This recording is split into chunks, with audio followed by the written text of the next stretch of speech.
हर हर महादेव दोस्तों, स्वागत है आप सभी का हमारे YouTube चैनल में। आज हम बात करेंगे 6th मंथ के बारे में, यानी कि आपके छठे महीने के बारे में बात करेंगे हम। आपका 5th मंथ खत्म हो चुका है, अब आप अपने छठे महीने पे आ चुकी हैं। तो आज हम बात करेंगे 6th मंथ के बारे में।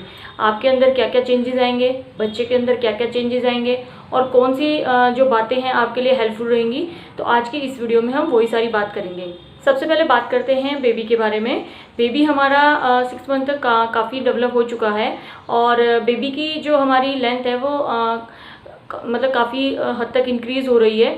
और 6 मंथ मतलब हमारी जो प्रेगनेंसी है वो काफ़ी हद तक हमारी कवर हो चुकी है। 6 मंथ में बच्चे की जो लेंथ है वो कंटिन्यूसली इंक्रीज़ हो रही है और बच्चे का वेट भी बढ़ रहा है।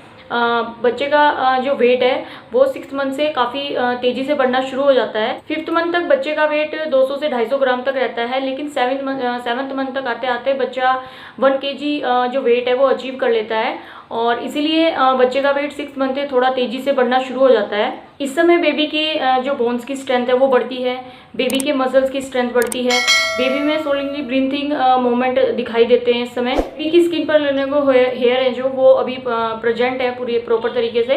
बेबी की जो स्किन है वो रेड कलर की होती है। नॉर्मली जो हमारी स्किन होती है, बेबी की जो स्किन होती है वो हमारे जैसी नहीं होती है। अभी धीरे धीरे जब डिलीवरी हो जाती है उसके बाद वो हमारे जैसी होती है। तो इस समय जो बेबी की स्किन है वो रेड कलर की दिखाई देती है। इस समय बेबी में जो मिनरल्स सेल्स होते हैं वो अभी डेवलप नहीं होते हैं, वो 7th मंथ के बाद डेवलप होने शुरू होते हैं। वो मैं आपको नेक्स्ट वीडियो में बताऊंगी। और बेबी की जो स्किन होती है वो रेड कलर की होती है। बेबी के जो रहने को हेयर हैं वो प्रॉपर पूरी स्किन पे आ चुके होते हैं। 6th मंथ में बच्चे के हेयरिंग सेंस आने लगते हैं, बच्चा सुन सकता है 6 मंथ में। इसलिए आप बच्चे को अच्छी स्टोरी सुना सकते हैं, अच्छे भजन सुना सकते हैं, अच्छे चैनल देख सकते हैं आप बच्चे के लिए, अच्छी स्टोरियाज, अच्छी म्यूज़िक, आप बच्चे को ये सब चीज़ें सुना सकती हैं। तो आपको बच्चे की जब हेयरिंग सेंस बनने शुरू हो जाते हैं तो आप बच्चे के साथ बात भी कर सकती हैं, तो इससे बच्चे को और आपको अच्छा लगेगा। लेकिन आपको मतलब जैसे गलत वर्ड हैं वो यूज़ नहीं करने हैं आपको जैसे चिड़चिड़ापन आता है तो आप अगर किसी के साथ तेज़ आवाज़ में बात करती हैं तो आपको वो नहीं करना है।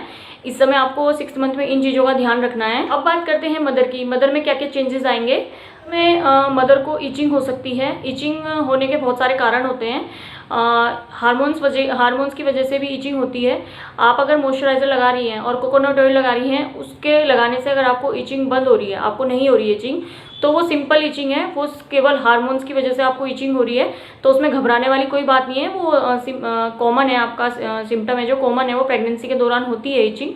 तो आपको इस समय ईचिंग बढ़ सकती है या हो सकती है, शुरुआत हो सकती है आपकी। तो इस समय स्ट्रेच मार्क्स पड़ सकते हैं। जो स्ट्रेच मार्क्स जो पड़ते हैं क्योंकि इस समय आपके बेबी का साइज़ बढ़ रहा है, आपके पेट का साइज़ बढ़ रहा है, तो पेट पे स्ट्रेच पड़ रहा है आपके, तो इसलिए आपको इस समय स्ट्रेच मार्क्स दिखाई दे सकते हैं आपको। इसके लिए आपको घबराना नहीं है। अभी आपको रेड कलर के या ब्राउनिश कलर के दिखाई देंगे, लेकिन आफ्टर डिलीवरी आपके वाइटिश कलर के हो जाते हैं, तो इसलिए आपको घबराना नहीं है, ये एक नॉर्मल है। इस समय आपको स्ट्रेच मार्क्स दिखाई दे सकते हैं आपकी स्किन पे, आपके पेट पे। तो इस समय आपके पेट के बीच में, यानी बीचों बीच, आपके पेट के बीचों बीच आपको एक लाइन दिखाई दे सकती है जिसको हाइपर पिगमेंटेशन लाइन बोला जाता है। तो आपको ये भी दिखाई दे सकती है, ये भी नॉर्मल है, इसके लिए भी आपको घबराना नहीं है। इस समय आपका जो बेबी बम्प है वो काफ़ी हद तक बढ़ जाता है। आपका जो बेबी बम्प है वो नाभि तक आ चुका होता है आपका। अगर आप उसे फील करेंगी, अपने पेट पर हाथ लगा के आप फील करेंगी तो आपको अपना बेबी बम्प अच्छे से दिखाई देगा या फील कर पाएंगे उसे अच्छे से। तो इस समय बच्चे का जो साइज़ है वो बढ़ रहा है, आपके बेबी का आपके पेट का साइज़ भी बढ़ता है इस समय। तो आपके साथ ये वाला चेंजेस भी आएगा, आपका पेट का साइज़ बढ़ जाएगा 6 मंथ तक आते आते। इस समय आपको बेबी के मोमेंट भी फील होंगे, क्योंकि 5th मंथ तक ऐसा होता है बीच में कर दिया बेबी ने मोमेंट, इतना नहीं होता। किसी किसी को 5th मंथ में मोमेंट नहीं फील होते हैं, लेकिन 6 मंथ तक आते आते आपको बेबी के मोमेंट अच्छे खासे फील हो जाते हैं। इसलिए आपको ध्यान रखना है। वैसे अभी आपको ये तो ध्यान नहीं रखना है कि कितने टाइम तक हो रहा है, अभी खाली आपको ये ध्यान रखना है कि बेबी पूरे दिन में मोमेंट कर रहा है या नहीं कर रहा है। तो आपको इस चीज़ का ध्यान रखना है।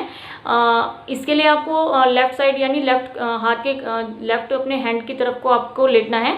अगर बेबी मतलब मोमेंट नहीं कर रहा है तो आपको अपनी लेफ्ट करवट लेटना है। कुछ खाना खा के आप लेट जाएं तो 2 घंटे बाद आपको फील हो जाएगा कि हाँ बेबी मूवमेंट कर रहा है। तो इस समय आपके जो बेबी के मूवमेंट है वो आपको फील होंगे।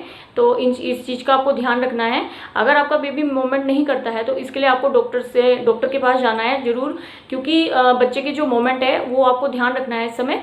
अगर बच्चा पूरे दिन मूवमेंट नहीं करता है तो आपको अपने डॉक्टर से कंसल्ट करना है। इस समय जो आपको सलाह दी जाती है वो ये दी जाती है कि आप अपनी लेफ्ट साइड लेटें, क्योंकि लेफ्ट साइड लेटने से क्या होता है, ब्लड का जो फ्लो होता है वो अच्छा जाता है बच्चे की तरफ, इसलिए बच्चा अच्छा खासा मूवमेंट करता है उस समय। तो इसलिए आपको जो डॉक्टर एडवाइस करती है वो लेफ्ट करवट लेटने की एडवाइस करती है।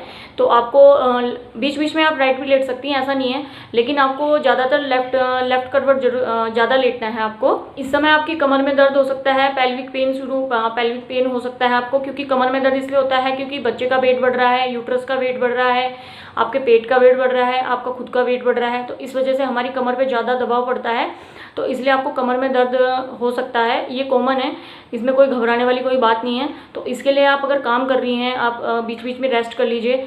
आप अगर आप मतलब बीच बीच में, जैसे आप ऑफिस में हैं या आपको कमर में दर्द हो रहा है तो आप थोड़ी देर रेस्ट कर सकती हैं बीच बीच में।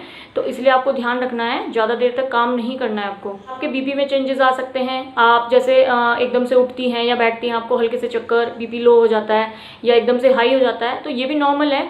लेकिन अगर ज़्यादा हाई हो रहा है तो ये आपको डॉक्टर को दिखाना है। अगर लो हो रहा है, ज़्यादा लो हो रहा है, तो ये भी आपको डॉक्टर को दिखाना है। लेकिन अगर नॉर्मली फ्लक्चुएट हो रहा है, आपका बीपी ऊपर नीचे हो रहा है, तो ये नॉर्मल सिम्टम आता है। ऐसे कोई घबराने वाली बात नहीं है, क्योंकि प्रेगनेंसी में बीपी में चेंजेस आते रहते हैं।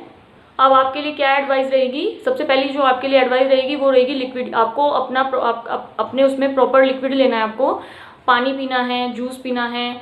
आपको अपने खाने में, मतलब अपने प्रॉपर डाइट में आपको लिक्विड का बहुत ज़्यादा ध्यान रखना है। आपको अपनी दवाइयाँ टाइम से लेनी है। जो आपको डॉक्टर ने दी हुई हैं दवाइयाँ, वो आपको अपनी टाइम से लेनी है। कुछ लेडीज़ें दवाइयाँ नहीं लेती हैं, वो गलत बात है। जब आपके डॉक्टर ने आपको दवाइयाँ दी हुई हैं तो आपको वो टाइम से लेनी है, क्योंकि उनमें फोलिक एसिड, कैल्शियम, आयरन होता है। वैसे तो वो सब हमें खाने से मिल जाता है, लेकिन जो दवाइयाँ आपको डॉक्टर दे रही हैं वो आपके बेबी के लिए बहुत ज़्यादा इंपॉर्टेंट है। इसलिए आपको अपनी दवाइयों में बिल्कुल नेग्लेंसी नहीं करनी है। आपको टाइम से अपनी सारी की सारी दवाइयाँ लेनी है। मंथ में आते आते आपके कुछ टेस्ट रिपीट होते हैं। आपका हीमोग्लोबिन टेस्ट होता है, आपका यूरिन टेस्ट होता है। ये जो टेस्ट है आपके रिपीट होते हैं इस समय।